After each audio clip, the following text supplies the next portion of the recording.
6, Yeah, 5, 4, 3, 2, stand by. From the Fox 29 studios, this is Good Day We got a roundup. Well, we got a deal. The strike is over, sort of. The deal, as the governor correctly said, was fair and fiscally responsible. Jersey Transit won't be back rolling till tomorrow. Medicare cut concerns. CMS Administrator Dr. Oz joins us in studio this morning. As a tax package is being moved around Congress that could impact your health care. Bad news to the Phillies, I'm sure you heard. One of their best relief pitchers, Jose Alvarado, is out for 80 games and definitely out for the Special postseason. countdown. But there is some good news for the Phillies. There you go. Strike 3 call. 9 strikeouts in his major league debut. He joins Kurt Simmons for the high water mark in Phillies history. Nick Abel, more than able, clocking 9 strikeouts in his MLB debut. God, I felt so good for that young man. He's from Portland, Oregon. His whole family flew in from the West Coast. Right. They got it. Oh, let me turn this thing on. Got it. We are now streaming behind the scenes, we call this thing. Yes. Who knows what's going to happen. Oh, yes. Let me pull up on YouTube so that way we can respond to you guys. And If you have questions, we're willing to answer anything. well, almost anything. Yeah, to a point. Let's not get crazy. Okay. What is my least favorite weather feature? Rain. Wind. No, it's wind. No. It's always been wind. Sorry. And see that? That's my bedroom window, and a piece of the metal flashing came off. On Friday? Sorry. So On that YouTube. pounded on my window from Saturday night. I think it's still banging. Yeah, I haven't had any sleep. And this is from yesterday on my walk. You can't even walk. It was so windy. Yeah, that's a little more than breezy, isn't it? Yes. Did we get the clanking though? Because it was really the clanking. Yeah, there's that metal clanking all night last night. And if you were watching Fox 29 on Friday, you saw us team coverage wall to wall for about an hour and a half. That was when incredible. We had tornado warnings, and we had a couple of Yes. tornadoes, one in Atlantic County and one that moved from Maryland into Sussex County in Delaware. The Atlantic County one was an EF0 and the other one was an EF1. A lot of tree damage. Luckily, no human beings were hurt in either one of those situations. But I think we've kind of conditioned ourselves now. If there's a tornado warning, you get into a room that has no windows in your basement if you can. And that's what happened, I think, on a Friday afternoon. Now it is calm, it is beautiful, it's still breezy, As soon as but it's possible. not very windy. And You agree. see that Get it over with. the sun is shining over the Customs House here in Old City. Look at Cape May. Now, this is a beach that's going to be a whole lot more crowded in just a couple of days with the holiday weekend on the way. It's 64 degrees right now in Cape May, New Jersey. Bus Stop Buddy is waiting for the bus stop. Now, this is the week where the kids at school are not going to be paying attention very much. They know the holiday weekend is coming. But he's still smiling, and it's Devil's Food Cake Day, so there's a really healthy breakfast. 70s later on in the day. Right now it's 62 degrees, and it is still a little breezy with 12-mile-an-hour winds. We have 59 degrees in Doylestown, 56 in Lancaster, 61 in Dover, Delaware. Down the shore, it's 60 in Sea Isle City and 61 in Ocean City. Everybody on either side of 60 degrees as we Oatmeal get started. today. And we end up in the mid-70s, Bob Kelly, later on this afternoon. Perfect for this state. That's a seasonal And coffee. high temperature. Sounds good. So TikTok 7 o'clock on a Monday morning. Back at it, and we got a closure of Route 70 here in Pennsauken, New Jersey. Skybox Live over to see.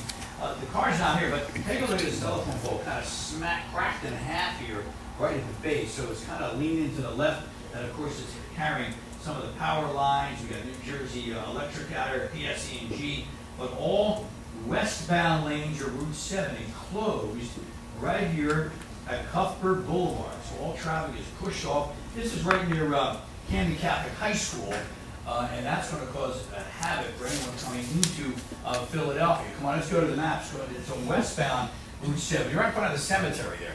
So your best bet we just use Route 38 from the get-go. 38 will push you right there into that squeeze point, which is the Admiral Wilson Boulevard Airport Circle, and you'll be on your way heading toward Philly. Except they're running with delays this morning on a couple of the regional rails as well as the Broad Street Subway.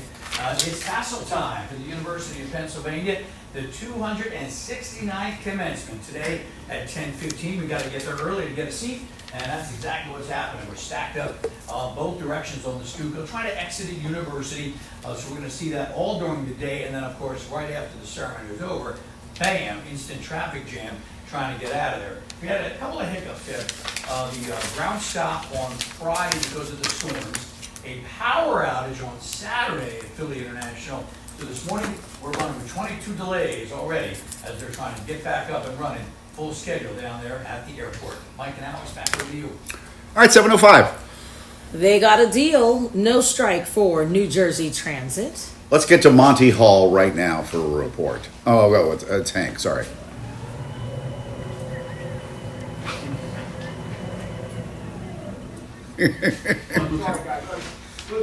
It's actually going really well. I suppose that's why I'm in a good Monty Hall kind of mood, guys. But one more day of buses doing what the trains do so much better, Mike, guys. And New Jersey Transit trains will be running again tomorrow morning in earnest. Yes, take a breath. The strike is over, guys. It started Friday in a dispute over pay. As you know, the 450 engineers and train workers about to go on strike had not had a new contract in 6 years. Can you blame them? They walked out on Friday and they've been out all weekend. Governor Phil Murphy and Transit CEO Chris we should Kilgore use this last more, night the 'cause strike was over, and today It certainly It is. sounded different when, Yeah, it's I don't know if it's the right part. It's all this legalese and just stating. So we don't have to necessarily. Should we float I'm it? so grateful to Yeah. our Hey, Rose. advisors. It would have We're gonna been, float the AstraZeneca. we were trying to open the service If they would today, just and I say don't it think in that would have been a good It sounded idea. Simple different. I don't know if language. it's- I don't I don't have time to pull it up, but We'd rather take the time to get it right and rush and get it wrong. I'm so pleased our staff planned this out very, very well. It's gonna stifle innovation, is what we're saying. Like day for ridership, so the fact that we'll absorb the ridership is a good thing. And the other thing I'll say is, I'm so grateful to riders for listening to our message. We just need another 24 hours to get the system back on properly. Yeah, a big part of that message, Mike, Alex, was asking for as many commuters as possible to work from home today. He was clear about that, but he also knows there's not a possibility for many workers, the buses, and the three other hubs besides the one here in Hamilton, the Secaucus Bus Junction, at Secaucus Station, Woodbridge Center Mall, and PNC Bank Orange Center in Homedale. Guys, all of those buses go to Newark, not New York City Port Authority, so there's a whole other commute after that for people working in the city. And yes, guys, we have spoken with a ton of those commuters this morning who are used to long rides, and yeah, a bit annoyed at the inconvenience, but the trains are much faster than the buses. But every single person that we spoke with, not a single exception, Mike, Alex, yes, frustrated a little bit, but absolutely 100% with the engineers going on strike. And it's also glad to have it all cleared up for Alex Holly. I mean, there's so many people going up to the Meadowlands to see Beyonce for this big 5-day stretch. I guess we could all exhale across the board, guys. that I'll would get have been there. something. Yeah, I'd get there any way I can. Get there if you can. All right, just down the street here, you get over there, a public hearing to voice concerns over SEPTA's proposed cuts and rate hikes starts this morning. There will be 4 public hearings at SEPTA's headquarters on Market Street. The first one is today at 11 a.m. The proposed 2026 budget on the table for SEPTA has drastic cuts, including eliminating 50 bus routes and getting rid of 5 regional rail lines, as well as hiking fares to more than 21%. You do not need to pre-register to attend these public hearings. Just show up. Show up and make sure your voice is heard. Let's stay with this traffic theme that we got going this All right. morning. Heads up, they've put in another red light camera. This time it's in North Philly, and you've got some time before they start issuing fines. So it's located on Front Street and Hunting Park Avenue, where Greg Payne has been. Mm-hmm. Across the city of Philadelphia, we see these red light cameras, and that includes right Okay. here at that intersection of Front and Hunting Park Avenue. Now, the Philadelphia Parking Authority announced that a 45-day warning period starts today for the cameras at Front and Hunting Park. After the warning period ends on July 2nd, anyone captured on camera running a red light at this intersection will face a $100 fine in the mail. There are currently 34 locations with red light cameras operating with 146 cameras throughout the city. PPA says the cameras at the intersection have reduced red light running in the city by an average of 58%. Now, of course, with these red camera lights all across the city, there have been mixed views about this, but officials say that this has been a significant tool in increasing public safety and saving lives. Reporting here in North Philly, I'm Greg Payne, Fox 29 News. All right, Greg, thanks for that. 7:09. Well, dozens of people gathered for a balloon release to remember a 32-year-old woman who was shot and killed in Parkside. Police have not identified her, but her mother tells us her name is Alexandria Warren. Police say on May 8th, first responders found her on the side of the road with blunt force trauma to her face and a gunshot wound in her chest. A witness says they saw her being thrown out of a light-colored SUV. But you can see the community really came together to mourn and support with that balloon release. All right. 7:10. The investigation continues into that deadly collision of a Mexican Navy ship and the Brooklyn Bridge. And this video has been shared so much. Yeah. Now, most of the sailors, a lot of the sailors fell off of the mast. So be careful. You might see some of that might bother you a little bit. Here we go. This is a far away. Yeah, Rose, I sent you a bunch of that were closer. I think it goes in. Oh. What were they doing in the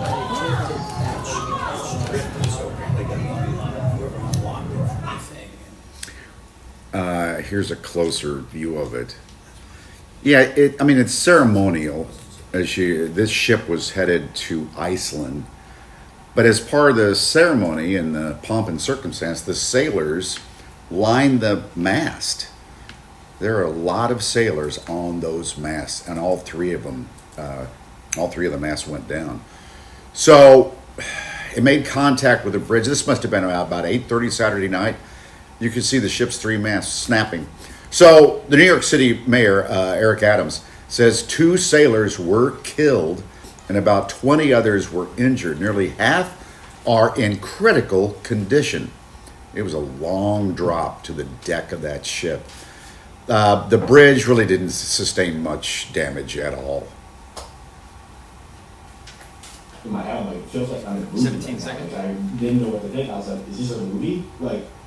It was honestly crazy. I wasn't traumatized or anything, at least me personally, but it was definitely a moment there's a lot of people scared. Well, so many people, got word that this ship was it's beautiful. And so they just lined the East River there, having fun watching it, and then really turns to tragedy, basically. The ship is known as they call it a training vessel, but it travels the world to promote Mexico and was carrying about 300 sailors at the time of the crash. Authorities say the ship lost power, they lost steering, so they were just adrift. And they had no way to keep it away from that part of the bridge. So it ended up, and it got caught in a current. The East River, as it goes into the harbor there, the currents can get very strong. So it took it over to the side of the bridge. They probably could have made it had they stuck to the middle of the river. But no, they got over into the more shallow water and then hit the bridge. But it's kind of cool to see. That's why everybody went down to the riverbank, because the sailors are all lining across on all the masts. And let's connect, and they're holding hands. Yeah, and the lights, and then the flags. Yes. And then the power went out just at the wrong time, Sue. Yeah, I think they were just finishing their naval training. Yes, yeah. And they're kind of touring up the world. All right, let's get to today, because basically, if you liked yesterday's weather, you'll be very happy with today. By 8 o'clock, temperature will be 61 degrees, we'll see plenty of sunshine by noon, and a few clouds here and there, but still, only 72 degrees. Humidity's nice and low as well. By 3 o'clock, we're in the mid-70s. Let me move my stuff. It's still light out. These are the longest daylight hours of the year leading up to the first day of summer. So we had sunrise, 5:42, sun doesn't set till 8:13, and as you see, normal high is 75, falling through 75. The cold front that came through over the weekend, that is long gone, and we're left with that lower humidity futurecast. maybe they did. They shouldn't Shows that have, 'cause the there's election. nothing today and nothing tomorrow in the way of rain. But your Just PSA waiting number for could go up Wednesday fast, and can't it? Thursday, but if we get this out of the Yeah. way in the middle of the week, we Yeah. should be able to make those actual plans for the weekend. You see, it's on and off, it's a very slow moving system Wednesday and Thursday. It's still with us probably through Thursday afternoon, and when all is said and done, 1 to 2 inches of rain from the system. Yesterday's high was 77 degrees, we were in the 70s, it was pretty breezy. But today, breezy, not as windy as yesterday, 75, 73 tomorrow. And the temperatures are really going to drop on Wednesday and Thursday with that rain. So it's not only rain, but it's a chilly rain. 2-day special, could linger into Friday morning. But I know you have no shower happy hour on Friday. As long as it's out of there by my happy hour. So truly fat. Good morning, everybody. 7:15 on this Monday morning. We got a problem on Route 70 westbound heading in towards Philadelphia. All lanes are closed. Right at Cuthbert Boulevard, right by Camden Catholic High School, there's a cemetery. Accident, car cracked in half. The telephone poles, the PSC and G are out there. If you're trying to get in toward Philadelphia westbound on 70, you're going to have to use Route 38. That'll get you into and around that airport circle. SEPTA running with some delays this morning here on the West Trenton, Chestnut Hill, and the Broad Street Subway. Sunshine on the 46 freeway coming in toward Philadelphia. But of course on Friday, we're going to look on the other way, heading down the shore, and I'm going to give you a chance to come down a little early. I'm going to go live Friday morning from Beach Creek, which is right there on Rio Grande Avenue in Wildwood, starting at 4 a.m. every Friday, all summer long, from a different shore town. We kick it off this Friday in Wildwood. I'm working on some free bagels and coffee. That's what you're working on? I'm working on free bagels and coffee. But you always come through. Oh yeah, we'll definitely have to, but we gotta get something going. I gotta get some free bagels. Don't make us disappointed in you, Bob. You will not be disappointed. 7:16 now. Well, there are some major concerns surrounding Medicare, Medicaid, as that big tax package is being moved around Congress. They made some moves last night, as a matter of They fact. sure did, and to move it forward. So the administrator of the Centers for Medicare and Medicaid Services, Dr. Oz, is here with us this morning. So what do we call you now? Is it still Dr. Oz or Director Oz? Mr. Administrator? You're my friend, so call me Mehmet. Good to see you. Good to see you, God, I Bill, haven't Mike. seen you in a couple of years now. Although the studio looks the same. Oh, well, we're all the It's great. same. We don't advance, we don't move on. It's just us. So, why are you in Philly? Well, I mean, I live in Philadelphia. Right. I just don't get to come home that often because we all had to move to D.C. because everyone has to work in the office now. But I was back home seeing. We had our grandson's birthday party over the weekend. Awesome. So that made it festive. But most of what I do is try to figure out how to take care of the most vulnerable. You ask me what to call me? That's what I do for a living. The official title is the administrator of CMS, which is Medicare, Medicaid, all the Right. exchanges, CHIP, which is a kids program. But if you walk into the building where Bobby Kennedy and I reside, the Health and Human Services building, there's a quote up on the wall from Hubert Humphrey. The building's named after him. And it says, it's a moral obligation of government to take care of those at the dawn of their life. Those are the babies, like my grandson. Those are the twilight and zenith of their life, at the very end, the seniors. And then those who are living in the shadows. And when you go to Kensington, which I'm going to do later today, and you travel around to some of these centers for older folks, you begin to see people who are struggling. And the question for us as a nation, this is a bipartisan issue, is how do you take care of the most vulnerable? Well, you certainly don't cut Medicare and Medicaid then. There's By the no- way, I need it. Please, Dr. Oz, do not take this away from me. I mean, you talk about Hubert Humphrey. Yeah. That was the mid-'60s when LBJ, Yeah. created Medicare and Medicaid and stuff like that. Well, don't take it away from me. There is no program that I've seen where you actually reduce spending on Medicaid. Medicaid spending has gone up 50% in the last 5 years, and it continues to accelerate at a rate that's far beyond what the economy. I thought this was part of the tax package they're talking No. about in D.C. They're slowing We down. need to cut Medicare and Medicaid. No, there's that word. Those words will never come out of anyone's mouth who's actually involved with the bill, because what they're trying to do is reduce the increased growth in spending. If the economy is growing, let's just say, at 3% a year, and Medicaid is growing at 7% or 8% a year, it grows so much faster than the economy that it begins to now suffocate the system.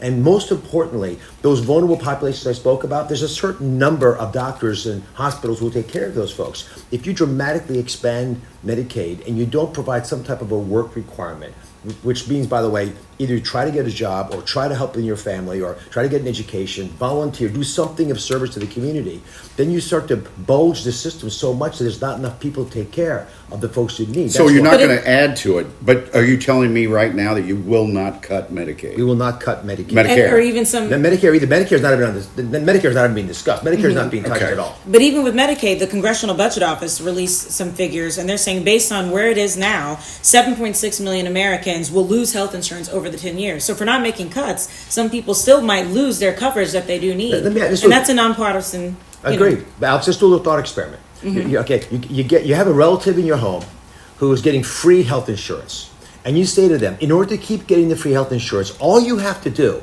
is apply for a job. Even if you don't get it, apply for a job, volunteer somewhere, try to get yourself educated, sign up for school or something, or you've got someone at home you got to take care of, right? As long as you have those things happening, you get to keep your free Medicaid.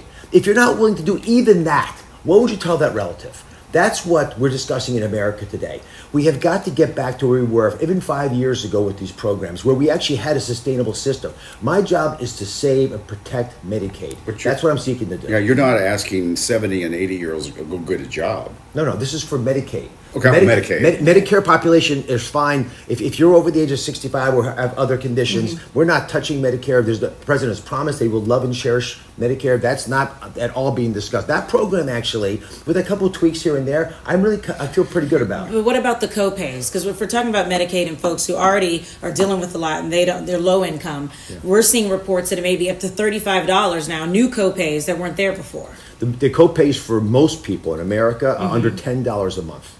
And please, if you're listening to me right now, currently. But with this, they're saying it could go up to 35. I've seen some theoretical ideas here and there, but I'm just telling you what the reality is right now. But we can't get people to sign up. Alex, this is, if I gave you free insurance, basically, right? It's $10 a month. $10, and if you give me zero, by the way, in some situations, and you get to choose what plan you want, and you don't sign up, then that's a problem. So we believe there are a lot of folks who actually could get the exchange insurance, the insurance that was created by President Obama. It's there, but people don't take advantage of it. The administration of CMS spent $250 million last year advertising to get people to sign up for something that doesn't cost really anything. But there's a disconnect. People don't trust the system. Well, you mentioned the Affordable Care Act, we know as Obamacare, which enhanced, I think, Medicaid a little bit. Do you want to get rid of that? No, that's not being discussed at all. The Affordable Care Act, the exchanges. Do you like the Affordable Care Act? I think it's a very effective way of getting people off Medicaid who want to work into the workforce. The goal here is very simple. We, as a population, every great country takes care of its most vulnerable. We're great people. We're going to do that. So if you're having trouble, young, old, pregnant, without much money, a medical illness, you're going to get Medicaid. As you start to work and get into the workforce, to get educated, do something to volunteer, you start to move into the exchanges. Where now, because you're doing some work, you get a different kind of health insurance. And then from there, you get into the regular insurance that we all probably have from the jobs you've been working. That's how it's supposed to work. If you infantilize people, you tell them, you know what, don't bother doing anything for yourself. We're just going to throw the money at you. You eventually bloat the system so you can't take care of the people it was designed for. You mentioned 1965, Hubert Humphrey, LBJ. Medicaid was, when it was created back then, took care of less than 10 million people. It swelled up to 90 million people during the peak of COVID. Now it's about 80 million people Medicaid in the chip. That's a huge difference. You're now offering it to a very different population, able-bodied people, if they can go to work, if they have the ability to volunteer, go to school, or take care of family. They should. Well, they can be able-bodied, but you know who doesn't need Medicaid? Rich people. No. But they don't get Medicaid. They don't get Medicaid. The other thing, can I touch on one last topic? So I got your attention. It's hard to get his attention now. Sorry. Tell me about it. But the fraud, waste, and abuse. This is something that is also clearly a bipartisan need. We have not policed the system well. And so because of that, for example, we have many people who are enrolled in Medicaid in multiple states. We actually have people who are enrolled in Medicaid and in the exchanges. We talked. Are you going to go to this thing where so many people, dead people, are still on the roll? They're still on. Well, that's true too. That's not what the big problem is, though. That's not the big problem. The big problem is you're in Pennsylvania, you get Medicaid here, then you move to Jersey, you get Medicaid there, and which state is actually your Medicaid provider. And the government, federal government pays for both. That's $1 billion a year between that and the exchanges duplication. Those are the kinds of things we can do a better job on. And also, we don't want Medicaid paying for, housekeeping expenses. We don't want them paying child care expenses. Medicaid is for health expenses for people who desperately need it, again, the vulnerable. Well, if you expand it beyond that, you cut cause that problems. fat out. Oh, I like that. Cut the fat. Yeah. Cut the fat. You better not be Medicaid. taking my Medicaid away. Just real quickly here. Don't you miss TV? Why did you get involved in the Trump administration? This is the best job I've ever had. You work with incredibly smart people, a very clear passion for service. Again, at Medicare, Medicaid, you are very much mission oriented. Everyone that I run into gave up a lot to come into the administration, as I did, but others as well, in order to serve the American people, because you realize this is a crisis point, and it is a generational opportunity, Mike and Alex. We have people coming in who you'd never normally think about going into government, myself included. Boy, that's for sure.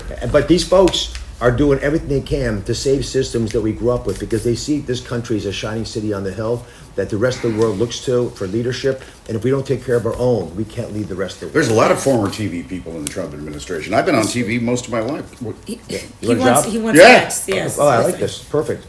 I'm going to put you in maybe transportation. What do you think? No, I want interior. Interior. Because I've spent a lot of time inside. There you have it. See that logic? He'll be here all week, by the way. Where are you headed now?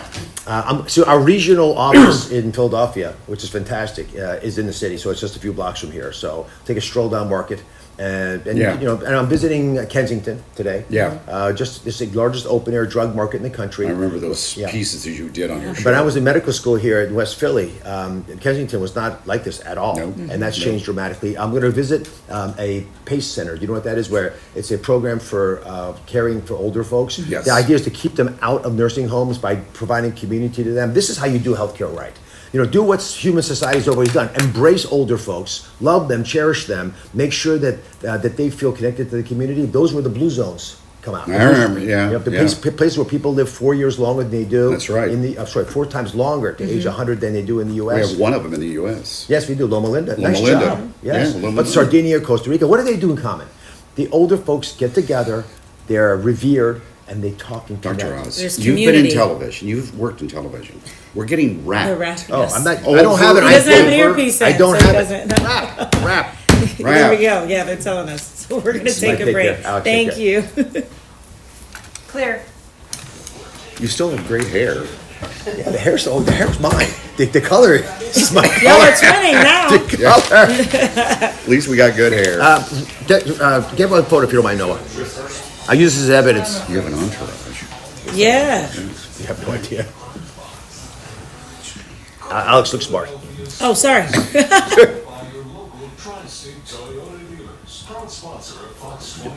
Oh, yeah. You know what? Do you ever see yourself yeah, my going phone- back to TV? Or are you done?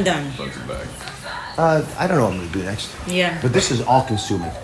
Yeah. Oh, yeah. I would imagine. Yeah. It's the amount of. So you kept your place here. Oh, yeah. Aren't you in D.C. all the time? I know, but I just moved a month ago, and I got consent confirmed. What's your cell phone? It's just a quick train ride. 267. Oh, wait, hold on. Are we still Oh, sorry.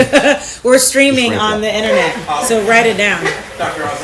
Or can we move the camera or something? Or Vince will give it to you. Sorry, I need I yours just too. because the live Write your stream. number down here. Okay. We just can't Yeah, say it. Vince will give it to you because we're live streaming on Yeah. YouTube, so I don't want to put that. All right, good to see you. Thank you. Everybody else has their number. 1 minute, 1 minute. Oh, okay. So we're not. It's just Sue. Right to Sue? Straight to me. I believe we're going straight to you. No, Hold we're on. going, you're gonna toss to Craig. Oh, it's Greg? Yeah, Craig. Oh, he probably met up with the mayor. Straight to Craig, all right? Okay, never mind, we're going. Of course. Okay.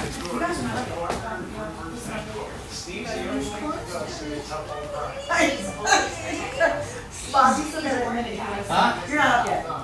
You leave the next block now? No. 7, 6, 5, 4, 3, 2, 1. Hey, check it out, guys. We were in No, Strawberry 'cause she said we Mansion. weren't You in see it. all around you. You got the blowers going. You got the outfits on. You got the bags. This is a nice cleanup that's going on here in Strawberry Mansion. And it's a city initiative. We'll have one on that coming up. Okay, embrace. Well, that's kind of cool. Everybody's here, sure. All right, now we're going right out to weather. Sue, you're up first, right out to weather. Yeah, I don't believe you now. Now we're done. Okay. Am I here or over here? What do we got? You are. Let's go. I'm gonna guess from. You are coming to get. Alex, for sure you got it. I texted you. Got it. We'll come back and do satellite hits as well from Washington. Oh, okay. So Okay, cool. It's probably the easiest way to do it. Yeah, that works. Less on you. Have a good one. See, Doc, take care. Good seeing you, man. What you good?